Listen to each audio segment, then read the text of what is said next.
ഇനി നോക്കാം ഇന്നത്തെ അറിയിപ്പുകൾ.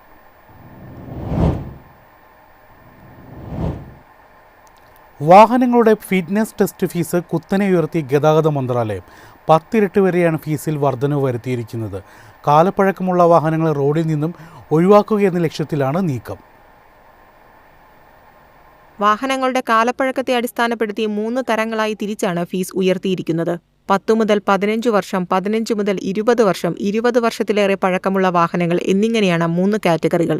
മോട്ടോർ സൈക്കിൾ, 3 ചക്ര വാഹനങ്ങൾ, LMV, മീഡിയം ഹെവി വാഹനങ്ങൾ എന്നിവയ്ക്കും പുതിയ ഭേദഗതി ബാധകമാകും. മുമ്പ് 15 വർഷത്തിലധികം പഴക്കമുള്ള വാഹനങ്ങൾക്കായിരുന്നു ഉയർന്ന നിരക്ക് ചുമത്തിയിരുന്നതെങ്കിൽ പുതിയ നിർദ്ദേശമനുസരിച്ച് 10 വർഷത്തിലധികം പഴക്കമുള്ള വാഹനങ്ങൾക്കും ഉയർന്ന നിരക്ക് ഈടാക്കും. 20 വർഷത്തിൽ കൂടുതൽ കാലപ്പഴക്കമുള്ള ട്രക്കുകൾക്കും ബസ്സുകൾക്കുമെല്ലാം ഫിറ്റ്നസ് പരിശോധനയ്ക്കായി ഇനി 25,000 രൂപ നൽകണം. നേരത്തെ അത് 2,500 രൂപയായിരുന്നു.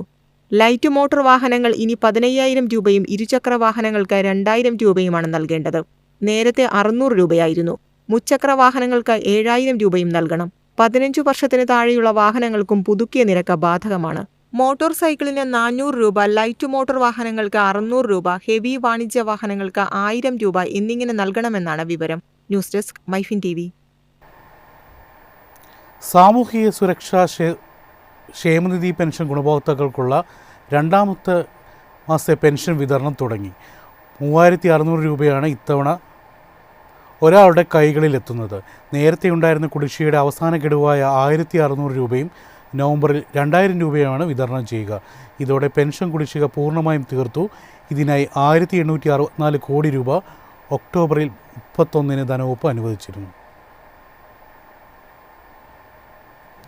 ശബരിമല ദർശനത്തിന് അനുവദിക്കുന്ന സ്പോട്ട് ബുക്കിങ്ങിന് 5,000 ആക്കി. ഹൈക്കോടതി നിർദ്ദേശത്തെ തുടർന്നാണ് തീരുമാനം. നിലയ്ക്കൽ, വണ്ടിപ്പെരിയാർ കേന്ദ്രങ്ങളിൽ മാത്രമാകും സ്പോട്ട് ബുക്കിംഗ് ലഭ്യമാക്കുക. പമ്പ, എരുമേലി, ചെങ്ങന്നൂർ എന്നിവിടങ്ങളിലെ സ്പോട്ട് ബുക്കിംഗ് താൽക്കാലികമായി നിർത്തിവെച്ചു. നവംബർ 24 വരെയാണ് നിലവിൽ നിയന്ത്രണങ്ങൾ ഏർപ്പെടുത്തിയിരിക്കുന്നത്. തീർത്ഥാടകർ പരമാവധി വെർച്വൽ ക്യൂ വഴി ദർശനത്തിനുള്ള സ്പോട്ട് ഉറപ്പാക്കി ദർശനം നടത്തണമെന്ന് തിരുവിതാംകൂർ ദേവസ്വം ബോർഡ് അഭ്യർത്ഥിച്ചു.